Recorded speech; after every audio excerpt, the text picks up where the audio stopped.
फरमाया जब तुम्हारे बच्चे 7 साल के हो जाएं नमाज का हुक्म दो, और 10 साल के हो जाएं और नमाज न पढ़े तो उनकी पिटाई करो।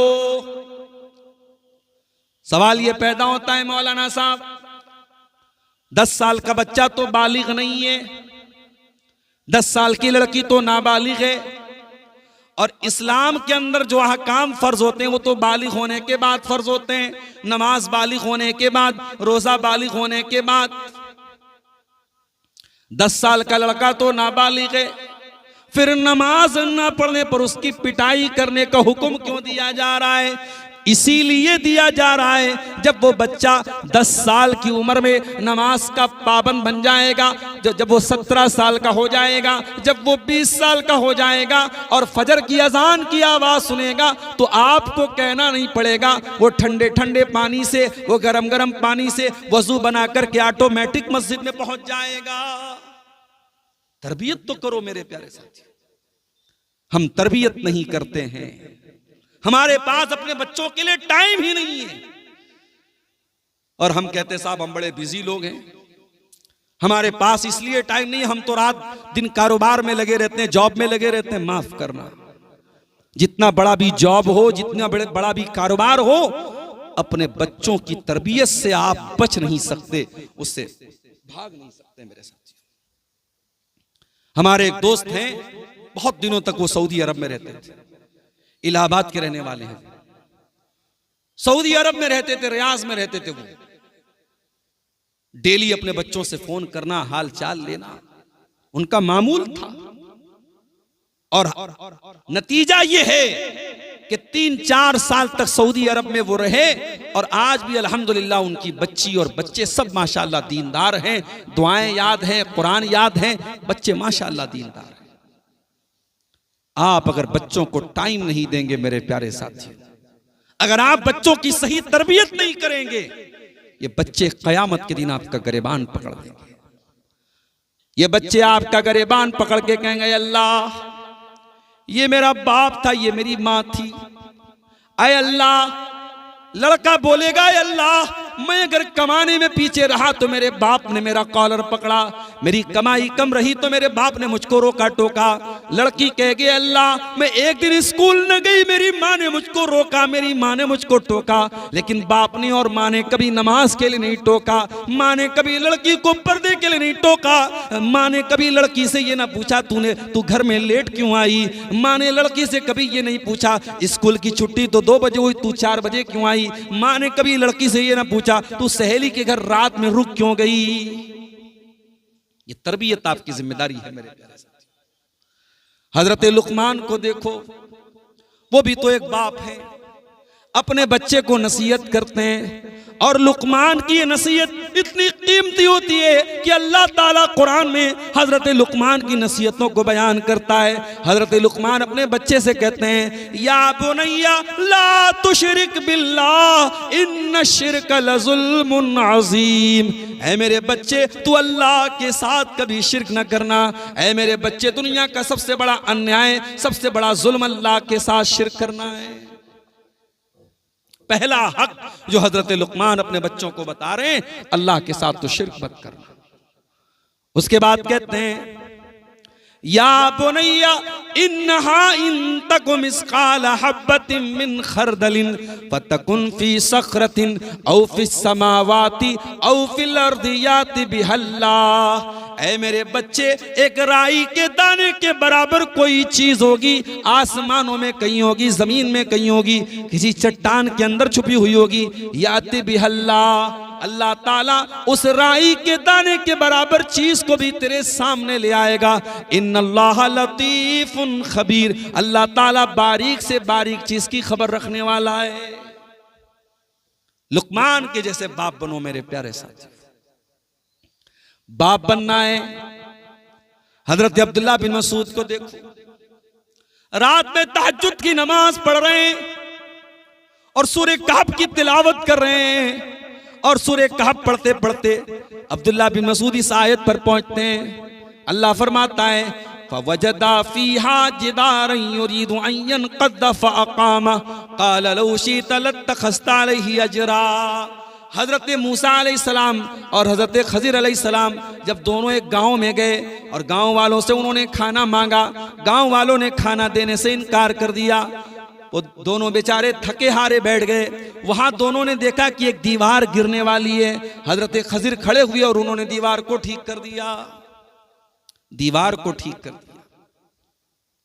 हजरत मूसा अलैहिस्सलाम ने बड़े गुस्से में कहा, ये कंजूस लोग हैं, इन लोगों ने खाना तक नहीं खिलाया और आपने दीवार इनकी फ्री में ठीक कर दी। इनसे पैसा ले लेना चाहिए था, उजरत ले लेना चाहिए था। हजरत खजिर ने कहा, वो अम्मल जिदारु फकाना ले गुलामैनि यतीमैनि फिल मदीना व कान तहतहु कंजुल लहुमा व कान अबूहुमा सालिहा। ऐ मूसा, वो दीवार जो गिरने वाली थी वो दो यतीम बच्चों के मकान की दीवार थी। उस मकान के अंदर दो यतीम बच्चे रहा करते थे और उस दीवार के नीचे उन दोनों यतीम बच्चों के बाप ने खजाना दबाया था। खजाना दबा के मर गया था बाप। ऐ मूसा, अगर दीवार गिर जाती, खजाना लुट जाता, गांव वाले लूट लेते। चूंकि बच्चों का बाप नेक इंसान था, वकान अबूहुमा सालिहा, बच्चों का बाप नेक था, इसलिए अल्लाह ताला ने मुझे हुक्म दिया कि मैं दीवार को ठीक कर दूं ताकि बच्चे कल जब जवान हो जाएं तो अपने बाप का खजाना हासिल कर लें। ये है औलाद। औलाद को फल मिल रहा है बाप की नेकी का। जो बाप नेक होगा वो जायदाद बना के जाए चाहे ना जाए, वो बैंक में बैलेंस छोड़ के जाए या ना जाए, वो जमीनें और जायदादें छोड़ के जाए चाहे ना जाए, अगर बाप नेक है उसकी नेकी का फल उसके बच्चों को जरूर मिलेगा। मेरे प्यारे साथी, हजरत अब्दुल्लाह बिन मसूद कुरान की यही आयत पढ़ रहे थे।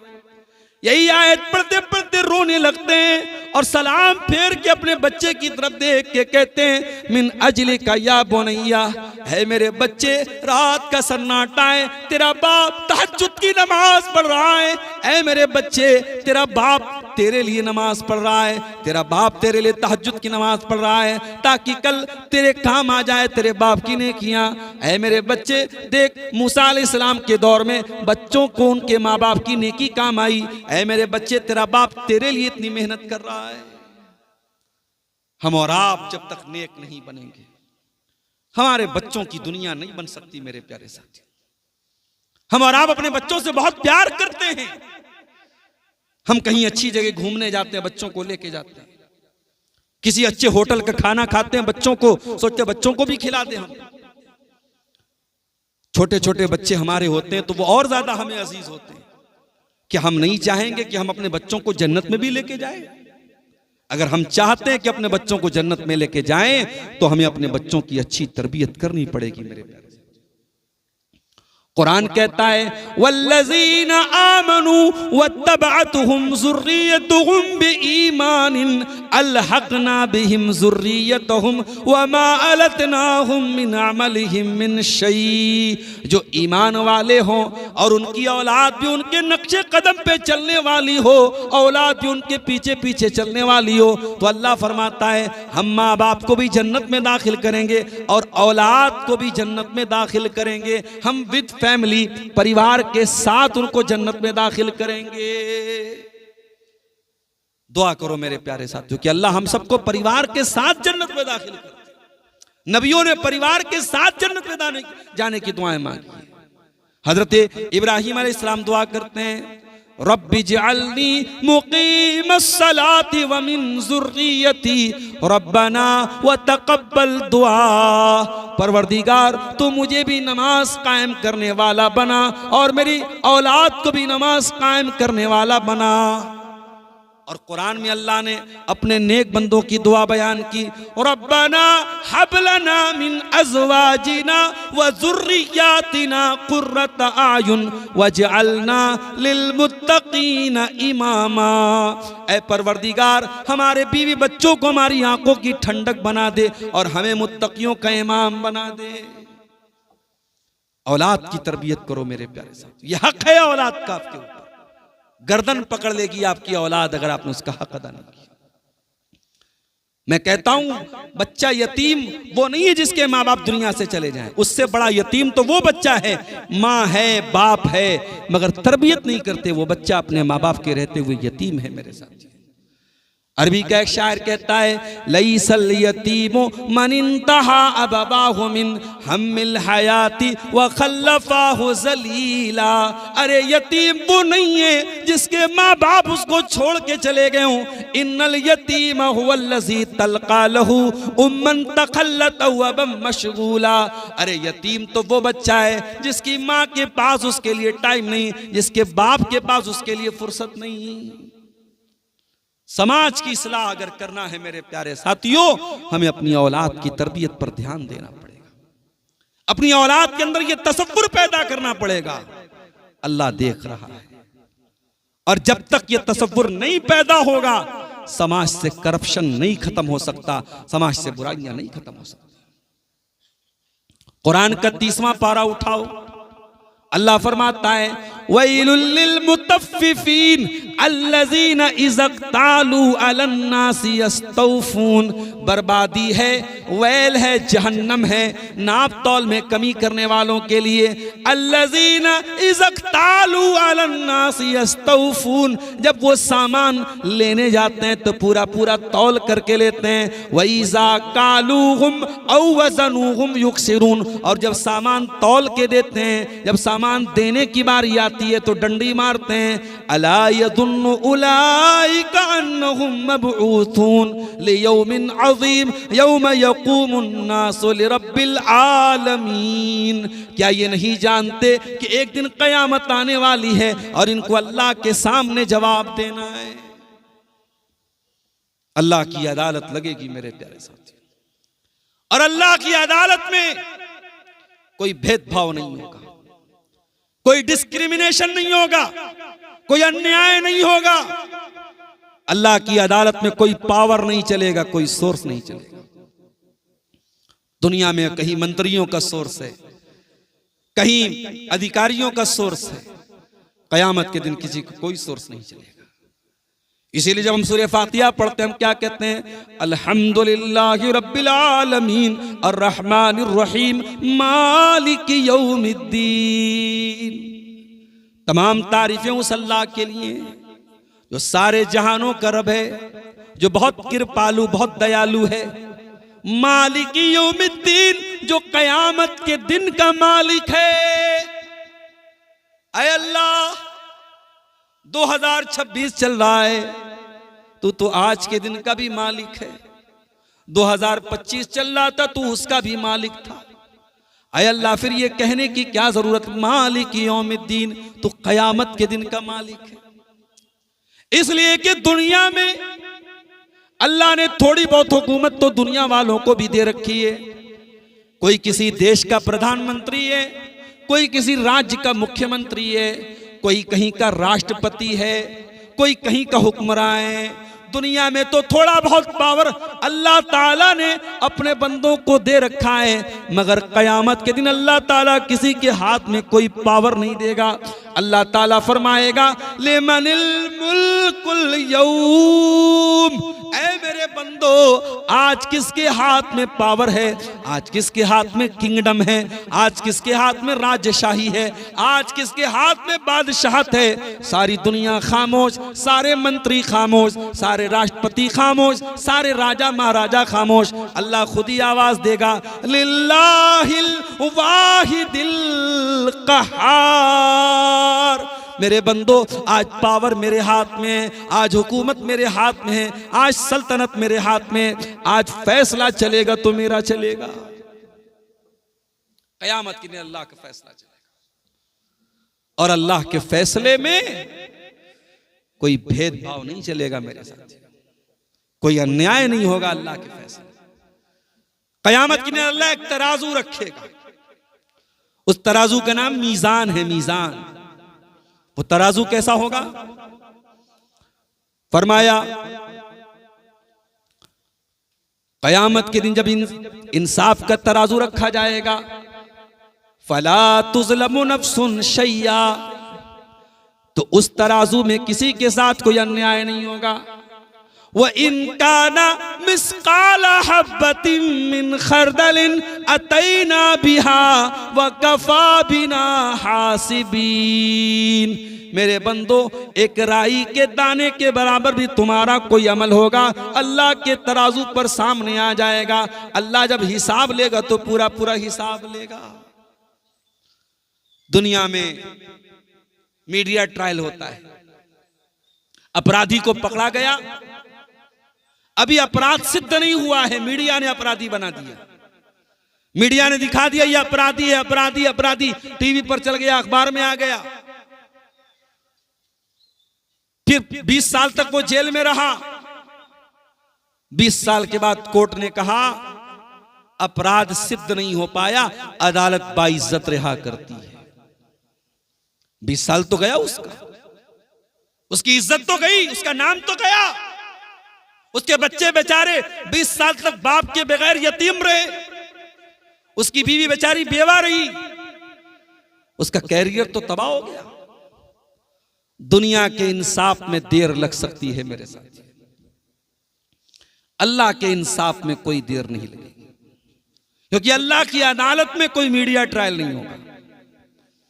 अल्लाह की अदालत में डायरेक्ट अपराध है तो सामने आएगा, अच्छा काम किया वो भी सामने आ जाएगा, बुरा काम किया वो भी सामने आ जाएगा। फमन यामल मिस्काल ज़र्रतिन खैरन यरा वमन यामल मिस्काल ज़र्रतिन शर्रन यरा। एक जर्रा के बराबर तुमने कोई गुनाह किया वो भी तुम्हारे सामने आ जाएगा, जर्रा बराबर तुमने कोई नेकी की वो भी तुम्हारे सामने आ जाएगी। ऐ अल्लाह, दुनिया में झूठे गवाह भी आ जाते हैं, क्या तेरी अदालत में कोई झूठी गवाही भी दे पाएगा?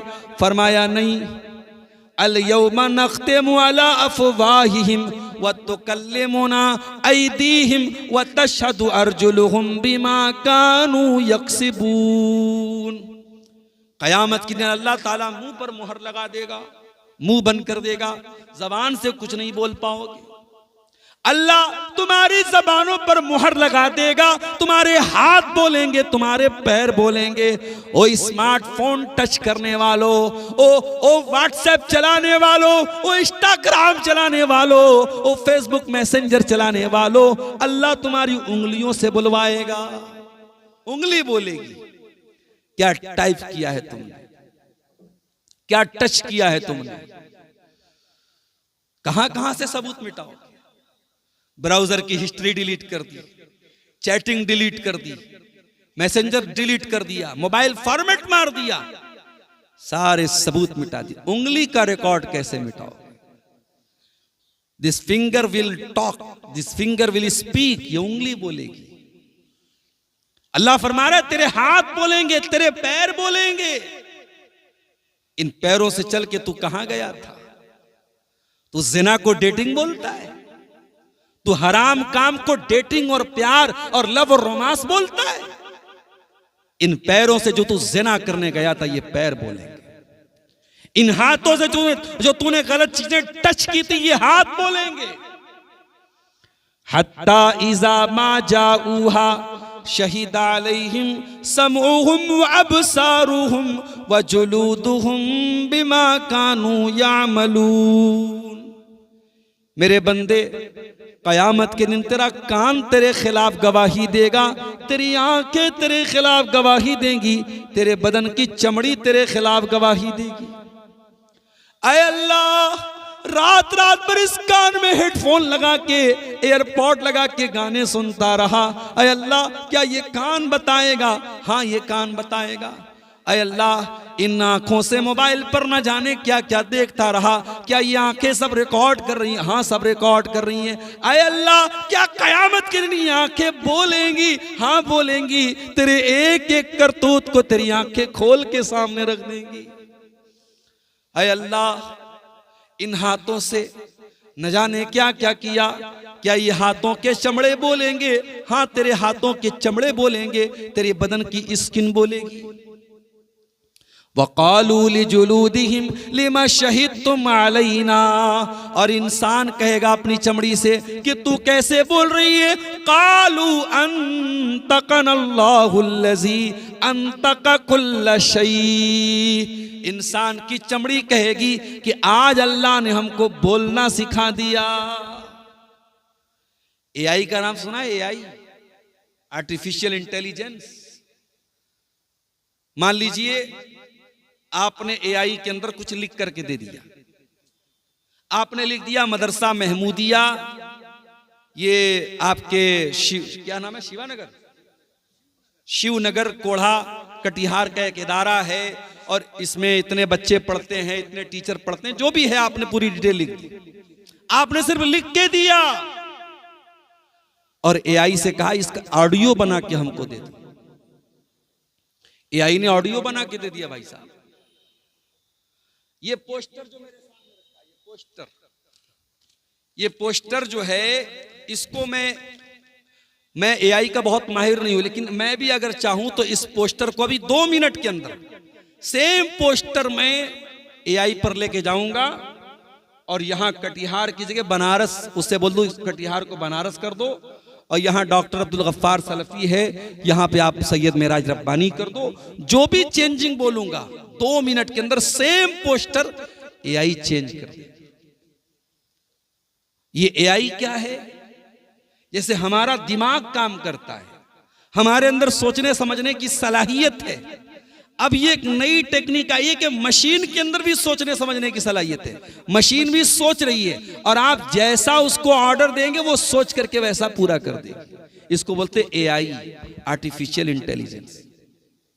तो अगर इंसान की बनाई हुई ऐसी टेक्निक है और इंसान ने भी ये चीज अल्लाह के ही हुक्म से और अल्लाह ही की तौफीक से बनाई है, और कयामत की एक निशानी अल्लाह के नबी ने बयान फरमाई है, वज़ुहूरुल कलम, कयामत के पहले कलम का ज़ुहूर हो जाएगा, कलम की ताकत बहुत बड़ी हो जाएगी।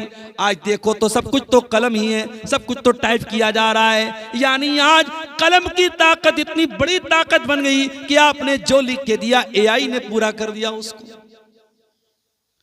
तो इसका मतलब यह हुआ कि अगर इंसान की बनाई हुई टेक्निक अगर इतनी आगे जा सकती है, और इंसान को बनाने वाला अल्लाह है, और इंसान के दिमाग को बनाने वाला अल्लाह है, और इंसान को सोचने समझने की सलाहियत देने वाला अल्लाह है, तो उस अल्लाह के लिए कौन से मुश्किल बात है कि वो कयामत के दिन हमारे बदन की स्किन से, हमारी चमड़ी से वो गवाही दिलवाएगा, और हमारे बदन की चमड़ी गवाही देगी। किस किस से बचेंगे हम? कान गवाही देगा, आंखें गवाही देंगी, हाथ गवाही देंगे, पैर गवाही देंगी, बदन के चमड़े गवाही देंगे। ऐ अल्लाह, कोई ऐसा भी गुनाह मैंने किया था, बंद कमरे में था, अंधेरा था, लाइट ऑफ थी, किसी ने नहीं देखा, ऐ अल्लाह क्या उस गुनाह की भी पकड़ होगी? फरमाया इज़ा ज़ुल्ज़िलतिल अर्ज़ु ज़िल्ज़ालहा व अख़रजतिल अर्ज़ु अस्क़ालहा व क़ालल इंसानु मा लहा यौमइज़िन तुहद्दिसु अख़बारहा। है मेरे बंदे, कयामत के दिन धरती भी बोलेगी, जमीन भी बोलेगी, जमीन भी गवाही देगी। जिस बेडरूम में रह के तूने गलत काम किए थे वो बेडरूम बोलेगा, जिस जमीन पे तूने गलत काम किया था वो जमीन बोलेगी, जिस जमीन पे तूने अच्छे काम किए थे, जहां तेरी पेशानी ने सजदे किए थे, जहां तेरी आंखों से आंसू बहे थे, जहां तेरे हाथों से सदका खैरात हुआ था, जहां जाके तूने हज और उम्रा किया था, जहां तूने जानवर की कुर्बानी की थी, वो जमीन बोलेगी, वो जमीन गवाही देगी। इज़ा ज़ुल्ज़िलतिल अर्ज़ु ज़िल्ज़ालहा व अख़रजतिल अर्ज़ु अस्क़ालहा व क़ालल इंसानु मा लहा यौमइज़िन तुहद्दिसु अख़बारहा। जमीन गवाही देगी, जमीन बोलेगी। मेरे प्यारे साथियों, किस किस से हम बचेंगे? ऐ अल्लाह, दुनिया में पैसे का लेन देन करके भी मामला रफा दफा हो जाता है। कार वाला जा रहा था, बाइक से लड़ गया, एक्सीडेंट हो गया, बाइक वाला मर गया, पुलिस आ गई, कार वाले ने पुलिस वालों को भी कुछ पैसा दे दिया, उस गरीब आदमी के परिवार को भी कुछ पैसा दे दिया, दोनों तरफ से मामला रफा दफा हो गया। ऐ अल्लाह, क्या तेरी अदालत में भी पैसा देकर के मामला रफा दफा हो जाएगा? फरमाया वत्तकू यौमन, ऐ मेरे बंदो उस दिन से बचो, तुरजऊन फीहि इलल्लाह, जिस दिन तुम अल्लाह के पास जाओगे, सुम्मा तुरजऊन इलल्लाह सुम्मा तुवफ्फा कुल्लु नफ्सिम मा कसबत, और हर नफ्स को उसके अमल का पूरा पूरा बदला दिया जाएगा। वहुम ला युज़लमून, और उस दिन किसी के साथ कोई जुल्म नहीं होगा। दूसरी जगह फरमाया ला युखज़ु मिनहा अदलु वला हुम युनसरून, कयामत के दिन कोई बदला नहीं दिया जाएगा, कोई फिदिया नहीं दिया जाएगा, किसी के बदले किसी को नहीं पकड़ा जाएगा। उस दिन से डरो मेरे प्यारे साथी। जब तक ये डर नहीं पैदा होगा बुराई नहीं खत्म हो सकती। हजारों साल पहले एक खूबसूरत नौजवान था, घर के अंदर अकेला था। उसकी घर के अंदर एक खूबसूरत औरत भी थी, औरत भी जवान थी, और ये जो मर्द था ये भी जवान था, खूबसूरत भी था, और उस लड़की का उस औरत का गुलाम था। ये गुलाम की हैसियत से रहता था। उस औरत ने घर के सारे दरवाजे बंद कर दिए और अपने गुलाम से कहा मेरी बाहों में आ जा। वो गुलाम वहां का रहने वाला भी नहीं था। उस औरत, वो गुलाम तो नहीं था लेकिन उस घर में गुलाम की तरह, खादिम की तरह रहता था। वो नौजवान परदेसी था। परदेसी को बहुत सारी बातों का डर नहीं होता है। इंसान को अपने वतन में जितना अपनी इज्जत का लिहाज रहता है, परदेश में नहीं रहता है। वो परदेश में भी था। वो नौजवान उस औरत के अंडर में रहता था। गुलाम तो नहीं था लेकिन गुलाम की हैसियत से था। औरत उसकी मालकन थी, उसकी आका थी। औरत खुद बुला रही थी और घर के सारे दरवाजों को भी औरत ने बंद कर दिया था। कोई कैमरा भी नहीं लगाता, कोई पकड़ने वाला भी नहीं था। कुरान नक्शा खींचता है, वरावदतहुल्लती हुवा फी बैतिहा अन नफ्सिही वगल्लकतिल अबवाब। याद करो मेरे बंदे यूसुफ अलैहिस्सलाम को, जब उस औरत ने, जिस औरत के घर में यूसुफ रहा करते थे, उस औरत ने अपने जाल में फंसाने की कोशिश की और उसने सारे दरवाजे अच्छी तरीके से बंद कर दिए और कहने लगी हई तलक हई तलक हई तलक, ऐ यूसुफ मेरे पास आ जाओ। औरत खुद बुलाए तो इंसान का बचना बहुत मुश्किल होता है। बहुत आसान है मजलिस में माज अल्लाह कह देना, बहुत मुश्किल है खलवत में गुले गुलगू से बच जाना। तन्हाई में जब कोई बुराई का मौका मिल रहा हो, उस मौके पर बुराई से अपने दामन को बचाना, इट इज द चैलेंज। ये बहुत बड़ा चैलेंज है मेरे प्यारे साथी। औरत बुला रही है तलक, ऐ यूसुफ आओ। यूसुफ कहते हैं काला माज अल्लाह, मैं अल्लाह की पनाह चाहता हूं। इन्नहु रब्बी अहसन मसवाया इन्नहु ला युफ्लिहुज़ ज़ालिमून। ऐ ज़ुलेखा, ऐ अजीज़े मिस्र की बीवी, मेरे मालिक ने तेरे घर में मुझको ठिकाना दिया और मैं अपने मालिक के साथ ही गद्दारी करूं, ये मुझसे नहीं हो सकता। मैं अपने मालिक के साथ बेवफाई करूं, ये मुझसे नहीं हो सकता। इन्नहु ला युफ्लिहुज़ ज़ालिमून, ऐ ज़ुलेखा, मैं इतना बड़ा जुल्म नहीं कर सकता, मैं जालिम नहीं हूं। वो कौन सी ताकत थी मेरे भाइयों जिसने यूसुफ को जवान होने के बावजूद, खूबसूरत होने के बावजूद, और मलका औरत, पैसे वाली औरत, और खुद गुनाह की तरफ बुला रही है। वो कौन सी ताकत थी जिसने यूसुफ को गुनाह करने नहीं दिया? वो ताकत अल्लाह का डर थी। वो ताकत ये एहसास था कि अल्लाह देख रहा है, अल्लाह देख रहा है, और अल्लाह की पकड़ का डर था। वो डर यूसुफ अलैहिस्सलाम को गुनाह से दूर करता है। इसीलिए अल्लाह के नबी फरमाते हैं कयामत के दिन जब कोई साया नहीं होगा, सबातुन युज़िल्लुहुमुल्लाहु फी ज़िल्लिही यौमा ला ज़िल्ला इल्ला ज़िल्लुहु, क़यामत के दिन अल्लाह ताला 7 खुश नसीबों को अपने अर्श का साया देगा। जिस दिन अल्लाह के अर्श के सिवा कोई साया न होगा, उन 7 खुश नसीबों में एक वो इंसान भी होगा। फरमाया व रजुलुन दातुहुम रातुन ज़ातु मनसबिन व जमालिन फ़क़ाल इन्नी अख़ाफ़ुल्लाह। जिसको कोई खूबसूरत औरत, कोई पैसे वाली औरत गलत काम की तरफ बुलाए और वो ये कह के ठुकरा दे मैं अल्लाह से डरता हूं। बड़ा मशहूर वाकया है, सुना होगा आपने कई बार। बनी इस्राइल के वो 3 लोग जो गार में फंस गए थे और गार के दहाने पर एक बहुत बड़ी चट्टान आ गई थी और तीनों अंदर फंस गए थे और तीनों ने तय किया कि अल्लाह ताला से अपने अपने नेक अमल का वसीला लगा के दुआ करें। यहां लोग बोलते हैं अहले हदीस लोग वसीला नहीं मानते। अरे हमसे बढ़ के कौन वसीला मानता? हम जायज वसीला मानते हैं, जो वसीला साबित है वो वसीला मानते हैं। नेक अमल का वसीला लगा के दुआ मांगो, अल्लाह कबूल करेगा। कुछ ऐसी नेकी करो जो आपको पता हो, अल्लाह को पता हो। यहां तो चंदा जब तक दे करके ऐलान ना हो हाजी साहब के नाम का, तब तक हाजी साहब की जो है उनको सुकून नहीं मिलता है। अरे कुछ नेकी ऐसी भी कर दो मेरे भाई जो आपको पता हो, अल्लाह को पता हो। बहुत सारे लोग चंदा देते, बेनामी चंदा देते हैं, अच्छी बात है। और बेनामी में अगर बड़ा बड़ा चंदा आ रहा है तो और अच्छी बात है। हर चीज का नाम हो जरूरी नहीं है, कुछ नाम अल्लाह के यहां भी हो जाए मेरे प्यारे साथी। नेकी करके दरिया में डाल दिया करो। कहावत है ना, नेकी कर दरिया में डाल। नेकी करो, भूल जाओ कि हमने नेकी किया था। जाड़े का मौसम है, कोई गरीब बेचारा ठिठुर रहा है सर्दी से, कोई अमीर आया, कार से उतरा, गरीब को कंबल उड़ाया, चला गया।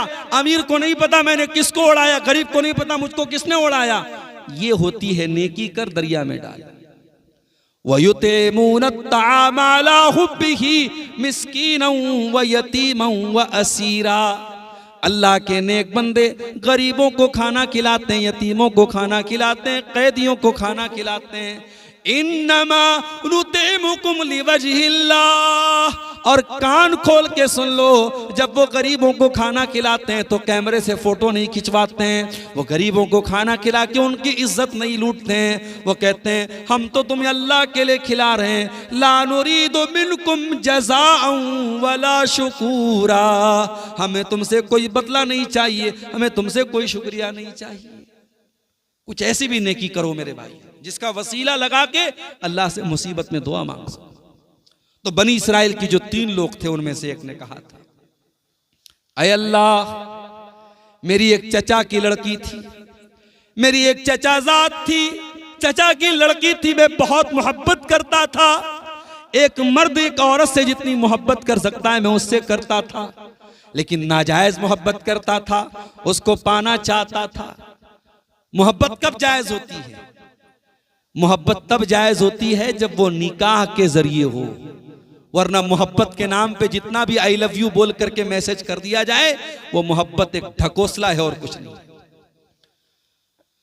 जब मोहब्बत नाजायज होती है तो महबूब के ऊपर तेजाब भी फेंकने पर मजबूर करती है।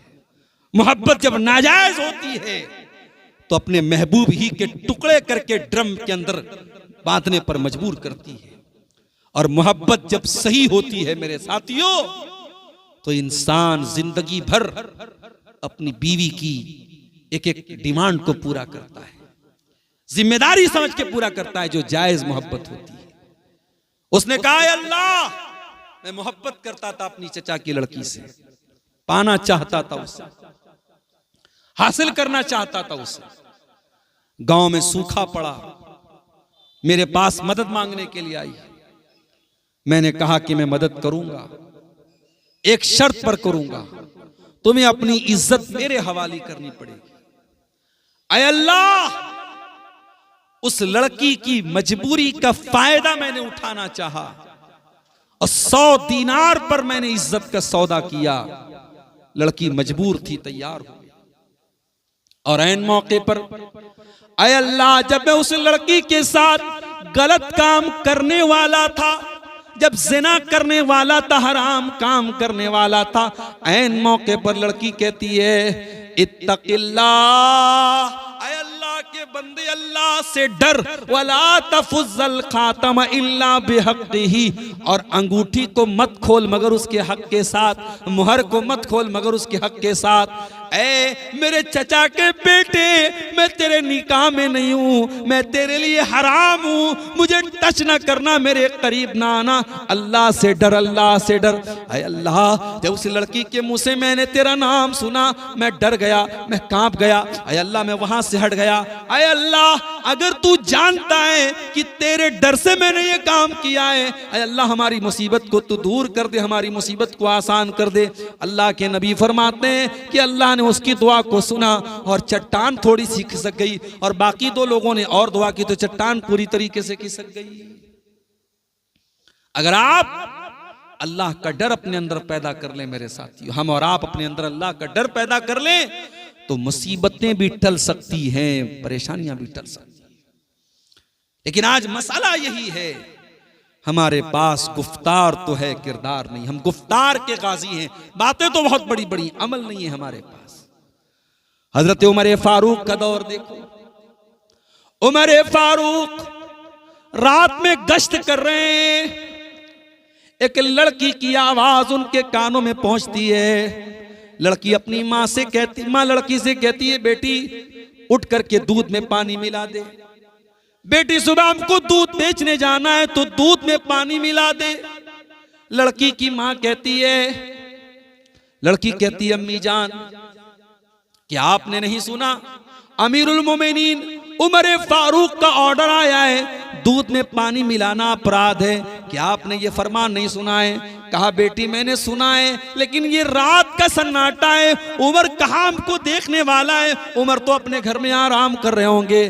कहा अम्मी जान अगर उमर हमको नहीं देख रहे हैं, उमर का रब तो हमको देख रहा है, उमर के रब से तो डरिए। लड़की की माँ चुप हो गई। हजरत उमर ने मकान नंबर नोट कर लिया, घर आए, सारे बच्चों को बुलाया। ऐ मेरे बच्चों, मैं एक लड़की की आवाज सुन के आया, मैं नहीं जानता कि वो कितनी खूबसूरत है, उसका घर कैसा है, खानदान कैसा है, मैं नहीं जानता। इतना जानता हूं कि वो लड़की दीनदार है, अल्लाह से डरने वाली है, और मैं उस लड़की को अपने घर की बहू बनाना चाहता हूं। क्या तुम में से कोई है जो उसे निकाह करेगा? हजरत उमर के एक बेटे थे जिनका नाम आसिम था, हजरत आसिम बिन उमर। उन्होंने कहा कि ठीक है अब्बा जान मैं निकाह कर लूंगा। अल्लाह अकबर। उस जमाने के लड़के भी बड़े अजीब थे, आज के लड़के तो माशा अल्लाह। अभी एक साहब हमसे कहने लगे मुंबई के अंदर कि उनके लड़के को किसी लड़की से प्यार हो गया। अब लड़का जिद कर लिया कि मैं शादी करूंगा तो उसी लड़की से करूंगा। माँ बाप ने पहले सोचा कि समझाएं बुझाएं, लड़का नहीं माना, आखिर में उसी से शादी किया। शादी हुई 1-2 साल के बाद लड़के को समझ में आएगा दूर के ढोल बड़े सुहाने। वो शादी के पहले जितने बड़े बड़े ख्वाब वो लड़की दिखाती थी, शादी के बाद पता चला कि सब फर्जी चीजें थी। तो ये चल रहा है आजकल के दौर में। लड़कों का मेयार भी यही है कि लड़की खूबसूरत बिल्कुल अप्सरा के जैसी, चाहे वो दीनदार हो चाहे ना हो, चाहे इज्जतदार हो चाहे ना हो, हयादार हो चाहे ना हो।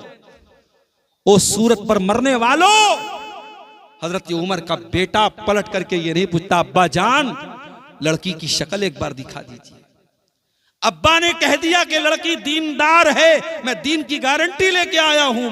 लड़का तैयार हो गया, निकाह हो गया, और इतनी नेक थी वो लड़की कि उसी लड़की के खानदान से, उसी की नस्ल से आगे चल करके एक इंसान पैदा हुए, एक शख्सियत पैदा हुई जिनका नाम उमर बिन अब्दुल अजीज रहमतुल्लाह अलैह है, जिनको उमर सानी कहा जाता है।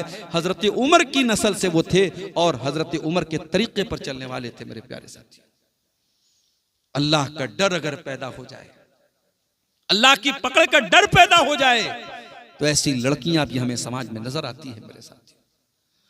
और आगे बढ़ी, हजरत उमर ही का वाकया है। रात का सन्नाटा है, हजरत उमर गश्त पे निकले हुए हैं। एक मकान से एक औरत के रोने की आवाज आती है। वो अरबी के अशार पढ़ रही है, ततावल हाज़ल लैलु वस्वद्द जानिबुहु। व अरकनी अल्लाह हबीबा उलाइबुहू। वो औरत रो रो के कहती है कि ये रात बड़ी लंबी है, ये रात बड़ी काली है, मेरा महबूब मेरे साथ नहीं है कि मैं अपने महबूब के साथ खेल सकूं, अपने महबूब के साथ मैं दिल लगी कर सकूं। फवल्लाहि लौलल्लाहु अन्नी उराकिबुहु लहर्रका हाज़ा सरीरु जवानिबुहु। अल्लाह की कसम, अगर मुझे अल्लाह का डर न होता तो इस बिस्तर, इस चारपाई के चारों पाए हिल रहे होते और कोई गैर मर्द इस चारपाई पर आज सो रहा होता।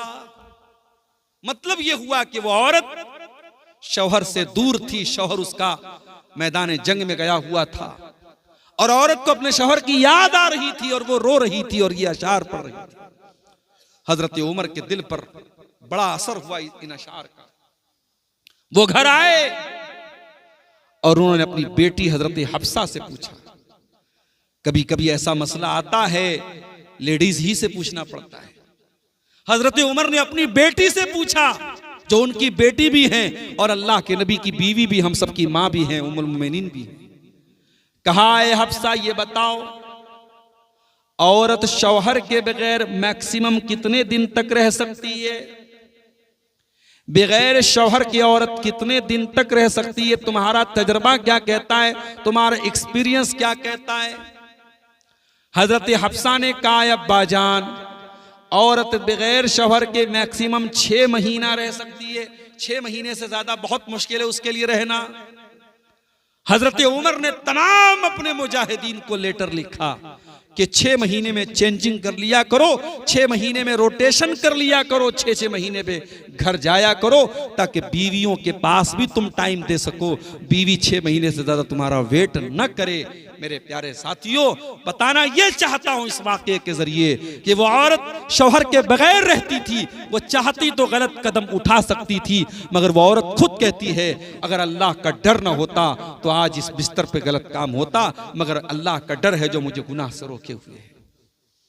मेरे अजीजों, आज समाज बहुत बुराइयों की तरफ जा रहा है और समाज बुराइयों की तरफ इसीलिए जा रहा है क्योंकि अल्लाह की पकड़ का डर नहीं है हमारे।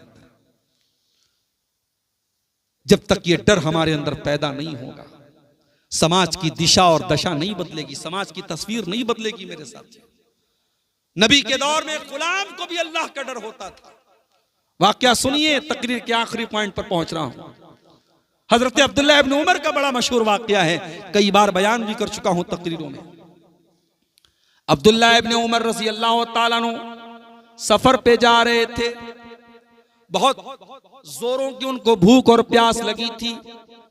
एक चरवाहे पर नजर पड़ी जो बहुत सारी बकरियों को लेके जा रहा था। अब्दुल्लाह बिन उमर ने कहा कि ऐ चरवाहे, किसी एक बकरी का दूध दूह करके मुझको पिला दे, बहुत भूखा प्यासा हूं। चरवाहा कहता है, माफ कीजिए, ये बकरियां मेरी नहीं है, मैं तो चरवाहा हूं, ये मेरे मालिक की बकरियां हैं और मालिक की इजाजत के बगैर मैं आपको दूध नहीं दे सकता। अब्दुल्लाह इब्न उमर ने सोचा, बड़ा ईमानदार लग रहा है, दूध तक देने को तैयार नहीं है, मालिक की बकरियां हैं, इसकी ईमानदारी का इम्तिहान लेते, इसकी परीक्षा लेते। कहा, अच्छा ये बताओ, एक काम करो, एक बकरी मुझे बेच दो, मैं बकरी का दूध भी पी लूंगा, बकरी ज़बा करके गोश्त भी खा जाऊंगा, मालिक पूछे तो बता देना कि भेड़िया खा गया था और मैं तुमको पैसा भी दे देता हूं, मालिक भी खुश, तुम भी खुश, मैं भी खुश। चरवाहा कहता है, अब्दुल्लाह इब्न उमर, बहुत अच्छा रास्ता आपने बता दिया, मैं भी खुश, आप भी खुश, मालिक भी खुश, मगर एक सवाल का मुझको जवाब दे दीजिए, फ़अैन अल्लाह, कल कयामत का दिन होगा, अल्लाह की अदालत होगी, अल्लाह पूछेगा कि तूने अपने मालिक के साथ बेवफाई क्यों की, तूने अपने मालिक के साथ गद्दारी क्यों की, तूने अपने मालिक का हक क्यों मारा, तूने अपने मालिक से झूठ क्यों बोला, तूने चंद पैसों के लिए अपने मालिक के भरोसे का खून क्यों किया। फ़अैन अल्लाह, ये मुझे बता दीजिए, फिर अल्लाह कहाँ गया, मैं अल्लाह को क्या जवाब दूंगा। हजरत अब्दुल्लाह इब्न उमर की आंखों में आंसू आ गए। कहा, चरवाहे, तेरे दिल में अल्लाह का इतना डर मैं देख करके हैरान हूं, ये बता के तू किसका गुलाम है। उसके मालिक का नाम पूछा, मदीना आए और मालिक का पता लगाने के बाद उसकी कीमत अदा कर दी और उस गुलाम को आजाद कर दिया। और आजाद करने के बाद कहते हैं कि ऐ चरवाहे, आज तेरे इस एक जुमले ने तुझे दुनिया की गुलामी से आजाद कर दिया और मुझे उम्मीद है कि कल कयामत के दिन जहन्नम की आग से भी आजाद कर देगा। तेरा ये जुमला फ़अयन अल्लाह, अल्लाह कहां गया?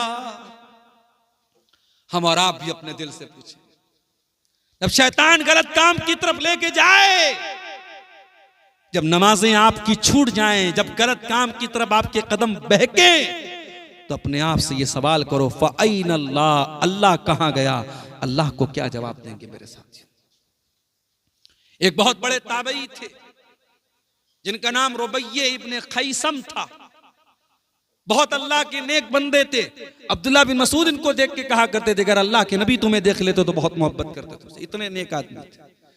रुबैये इब्ने खैसम उस दौर की बहुत खूबसूरत औरत, फाहिशा औरत, बच्चलन औरत इनके पास आती है और इनको बहकाने की कोशिश करती है।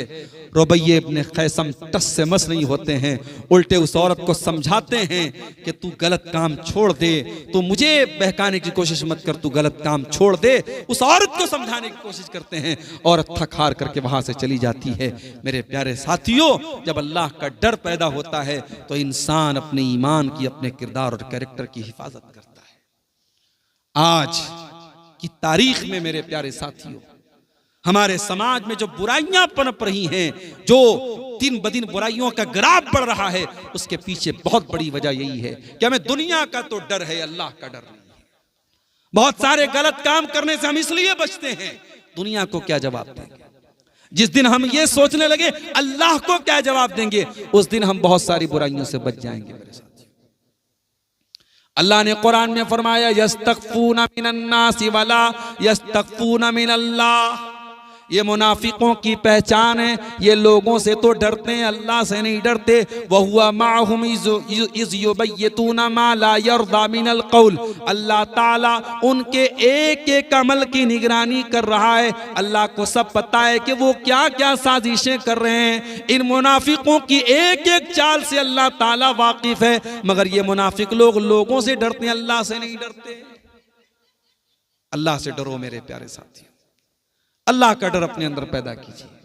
और ये बात याद रखिए कि अल्लाह के सब रिकॉर्ड हो रहा है, अल्लाह का कैमरा सब रिकॉर्ड कर रहा है और अल्लाह का कैमरा कभी खराब होने वाला नहीं है।